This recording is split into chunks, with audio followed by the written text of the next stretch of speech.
نماز شب کی پابندی کرنا ہے. آپ کہیں گے کہ بھئی نماز شب کی پابندی، خود نماز شب کے سلسلے میں یہ ہے کہ یہ اس حد تک آپ یہ نہ سوچیں کہ بھئی نماز شب بھی ہو رہی ہے تو گناہ بھی تو مجھ سے ہو رہے ہیں. کوئی بات نہیں، گناہ ہوتے رہیں، نماز شب نہ چھوڑیں. یہاں تک کہ ایک موقع بہت ہی جلد ایسا آئے گا کہ پھر آپ سے گناہ ہوں گے ہی نہیں. نماز شب کے اندر اسپیشل الگ سے پاور ہے کہ یہ گناہوں کو روک دیتی ہے. اور یہ نہیں کہ پہلے گناہ مجھ سے چھوٹ جائیں پھر میں نماز شب شروع کروں گی. نہیں، گناہ انجام، چاہے گناہ پہ گناہ انجام دیے جا رہے ہیں تب بھی آپ کہیں کہ کوئی بات نہیں، میں اس کے باوجود نماز شب نہیں چھوڑوں گی. وہ نماز شب خود اتنی پاورفل ہے کہ گناہ چھوڑوا دے گی. تو نماز شب کے اندر یہ خصوصیت ہے باقاعدہ. اور اس کے لیے اس کی جو کاہلی ہے اس کو دور کرنے کا ایک طریقہ علماء یہ فرماتے ہیں کہ انسان قسم کھا لے کہ اگر مجھ سے نماز شب چھوٹی تو اگلے روز میں اس کی قضا انجام دوں گی، اور قسم شرعی کھا کر اپنے اوپر واجب کر لیں. جب دن کے اوقات کے اندر بھی آپ کو جو ہے وہ نماز شب جو ہے وہ پڑھنی پڑے گی تو ایک وقت ایسا لازمی آئے گا کہ آپ یہ سوچیں گی کہ نہیں پھر تو میں کیا فائدہ، جب مجھے دن میں بھی پڑھنی پڑی تو اصل ٹائم جو رات کا وقت ہے میں اسی وقت ہی کیوں نہ نماز شب پڑھ لیا کروں. تو یہ خود بخود آپ رات کے وقت صحیح طور پر بھی نماز شب پڑھنے کی پابند ہو جائیں گی. پورائے صداقت کے نام سے کتاب ہے علماء اور عرفا کے حالات پر. اس میں آیت اللہ علی آقا قاضی کے متعلق یہ بات ملتی ہے کہ آیت اللہ علی آقا قاضی کہ اس زمانے میں جب آیت اللہ علی آقا قاضی نجف میں ہوتے تھے تو ایک شخص تھا وہاں پر جو کہ ایک ڈاکو تھا قاسم نام کا. بہت چور اور ڈاکو، یعنی اتنا خطرناک آدمی تھا کہ لوگ اس کی شکل دیکھتے ہی ادھر ادھر ہو جاتے تھے.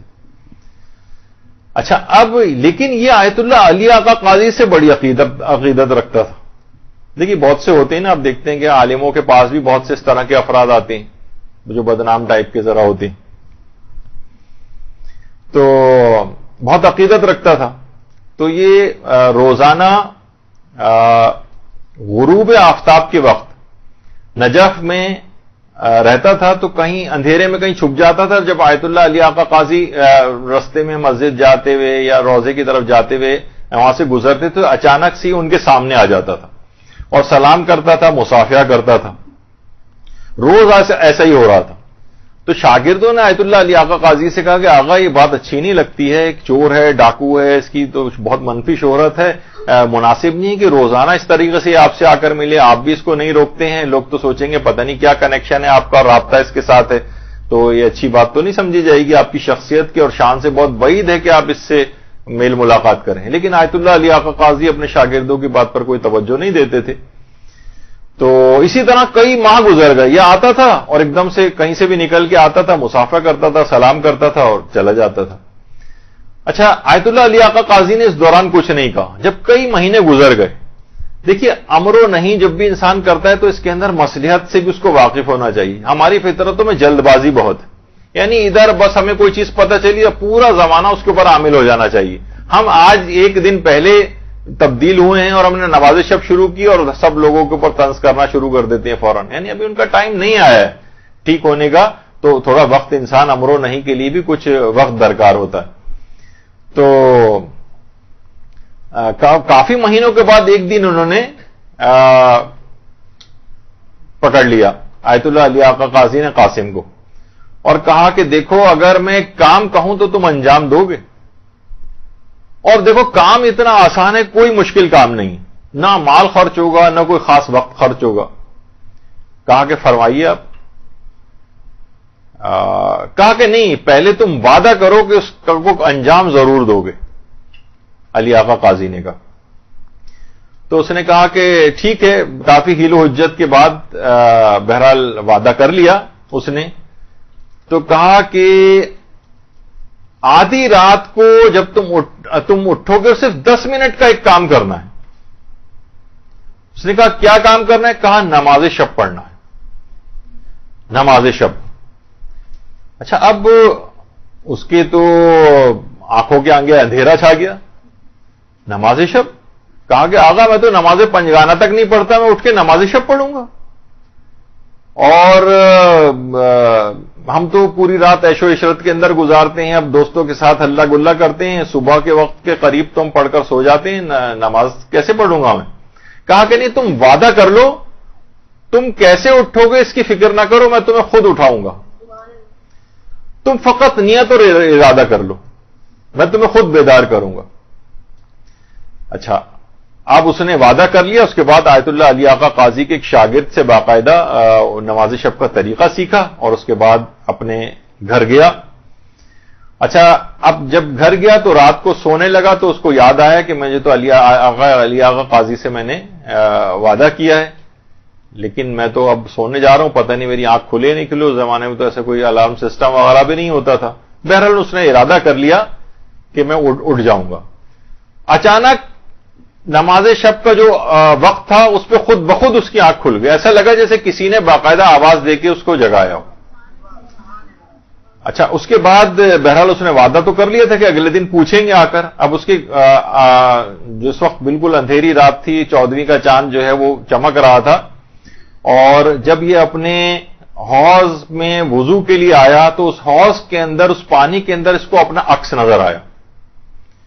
اور بعض اوقات ایک ایسے کچھ لمحات انسان کی زندگی میں توبہ والے آ جاتے ہیں، تو اس میں جب اپنا عکس نظر آیا تو اپنے تمام گناہ بھی اس کی آنکھوں کے سامنے آ گئے، جسم لرزنے لگا، چلانے لگا، پروردگار آج اتنے عرصے کے بعد یہ غلام جو ہے تیری بارگاہ میں آ رہا ہے اور مجھے اپنے حضور حاضری کی اجازت دے دے۔ اس کے بعد اس نے نماز شب پڑھی اور گناہوں سے اس نماز شب کی برکت سے اس قدر عظیم مقام حاصل ہوا اور ایسا تائب ہوا کہ وہ اس زمانے میں ولی خدا کے طور پر جانا جانے لگا، پہچانا جانے لگا، حتیٰ کہ جو بیمار افراد ہوتے تھے وہ اس کا جھوٹا پانی لے کر جاتے تھے اور اس سے شفا یابی حاصل کرتے۔ درود بھیجیے محمد علی محمد۔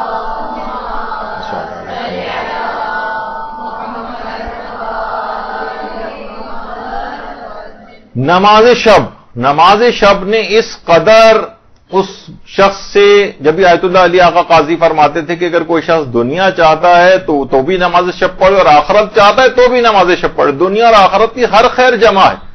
اور یہ اتنی پاورفل نماز ہے کہ گناہوں کے ساتھ کوئی چور، ڈاکو، ڈکیت، قاتل کوئی ہو اس سے بھی گناہ چھڑوا دیتی، چاہے جائے گا کہ جو ان گناہوں کا شکار نہ ہو۔ تو یہ رمضان خاص طور پر اس میں آپ نے آپ کو خاص طور پر ان تمام چیزوں کا اپنے لحاظ سے آپ عادی بنا لیں، اور آپ دیکھیں چاہے لوگ کہتے ہیں نا کہ بھئی ابھی تو ہم خود ہی گناہوں کے اندر گرفتار ہیں، ابھی ہم کیسے یہ سب چیزیں چھوٹیں گی، اور نماز شب کیا کرنی، نماز شب کے اندر اتنی زیادہ پاور ہے کہ خود گناہ چھوڑوا دے گی۔ بس اس کی آپ 10 منٹ کی روزانہ اس کو پابندی کر کے دیکھیں، پھر آپ نتیجہ اللہ کے اوپر چھوڑیں اور دیکھیں گے نماز شب کتنی پاورفل چیز ہے۔ اور اس لحاظ سے بھی اگر آپ دیکھیں تو اس میں کوئی مسئلہ بھی نہیں، رات کو اٹھنے والا بھی کوئی مسئلہ نہیں ہے۔ آیت اللہ سیستانی کے فتوے میں تو نماز عشاء کے پڑھنے کے فوراً بعد بھی آپ نماز جو ہے شب پڑھ سکتی ہیں۔ اچھا، نماز شب کو اگر رات ہی کو اٹھ کر پڑھنا چاہے جو اس کا اول وقت ہے فجر سے ذرا پہلے اٹھ کر پڑھنے کا، اگر کوئی جو افضل وقت میں بھی پڑھنا چاہے تو اس کا بھی ایک نسخہ آیت اللہ بہجت نے بتایا۔ آیت اللہ بہجت فرماتے تھے کہ اگر دن کی نمازوں کو آپ اول اوقات میں انجام دیں تو نماز فجر کے لیے اور نماز شب کے لیے بیدار ہونا مجھ پر چھوڑ دیں۔ بس آپ کو رات میں اٹھنا مشکل ہو رہا ہے نا، تو دن کی نمازوں کو اول وقت میں اوقات میں انجام دے دو، خود بخود، یعنی مجھ پر چھوڑ دو، ایک لحاظ سے مجھ پر چھوڑ دو سے مرادی کے پروردگار عالم خود بخود ایسے وسائل آپ کو مہیا کرے گا کہ آپ خود بخود نافلہ شب کے وقت اٹھ جائیں گی یا نماز فجر کے وقت۔ یعنی یہ چیز کوئی کہے کہ نماز فجر پہ مجھ سے نہیں اٹھا جاتا، نماز شب کے لیے نہیں اٹھا جاتا، 10 منٹ پہلے کہیں اس سے پہلے نماز شب کا فضیلت کا ٹائم ہوتا ہے تو اس سے پہلے، تو دن کے اوقات میں آپ اول اوقات میں دن کی نمازوں کو انجام دیں۔